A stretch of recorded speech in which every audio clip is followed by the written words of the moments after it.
Bonjour à tous et à toutes, j'espère que vous allez tous et toutes bien depuis la dernière fois. Moi, ça va nickel.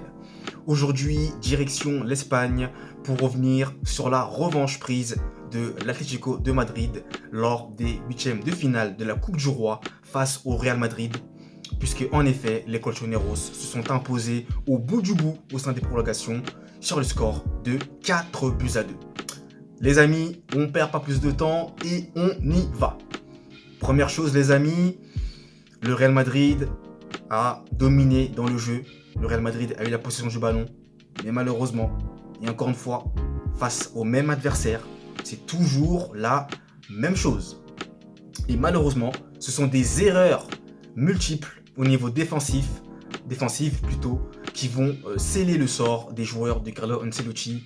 Déjà, dans un premier temps, c'est le Colchoneros Lino qui va profiter d'une erreur de Rudiger, qui malheureusement, je ne sais pas s'il était dans l'hésitation ou pas, mais malheureusement pour nous, étant supporters du Real Madrid bien entendu, eh bien, c'est pas bon, puisque au final, l'Atlético va marquer le premier but. Mais ensuite, côté Atlético de Madrid également, il y aura une erreur aussi de Jan Oblak qui va marquer contre son camp. Donc les amis, là on souffle un peu, un partout.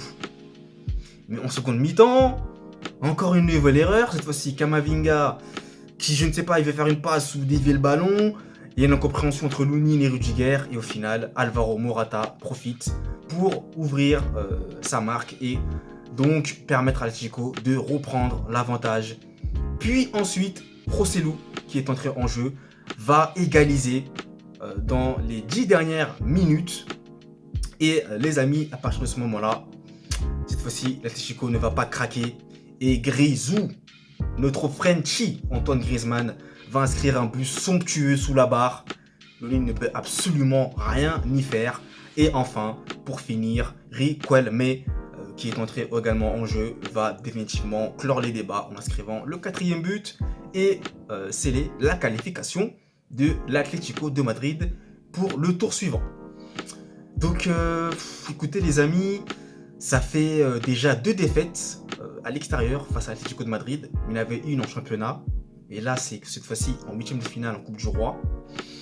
Donc ça commence un peu à faire tâche quand même. Et là, vous vous dites quand même, dans ce genre de match-là, c'est clair qu'un numéro 9, clairement, je le dis, aurait été très précieux. C'est des matchs où le Real, comme je vous disais, a la domination dans le jeu, mais malheureusement, l'Atlético, et c'est ça leur force, c'est qu'ils vont être dominés, mais ils vont savoir profiter des moindres failles laissées par l'adversaire. Et là, en plus, en l'occurrence, contre le rival merengue, ça n'a pas pardonné pour le Real Madrid. Vinicius, qui n'était pas très en forme, il n'a pas su vraiment, on va dire, élever son jeu, malheureusement. Et ensuite, vous avez Bellingham qui a plutôt été bon, qui a fait son match. Mais c'est vrai que défensivement parlant, c'était compliqué. Très très compliqué les amis. Donc le Real Madrid est éliminé de la Coupe du Roi. Et donc il va falloir se concentrer désormais sur la Liga et la Champions League. Donc voilà les amis, je ne vais pas m'éterniser très longtemps. L'Atlético a pris la revanche, donc félicitations à eux d'ailleurs. Et félicitations aussi à Griezmann qui a encore une fois brillé contre le Real Madrid. Ça commence à devenir une habitude qu'il prend. Donc les amis, si vous l'avez aimé la vidéo, n'hésitez pas à me mettre un j'aime si ce n'est pas encore fait.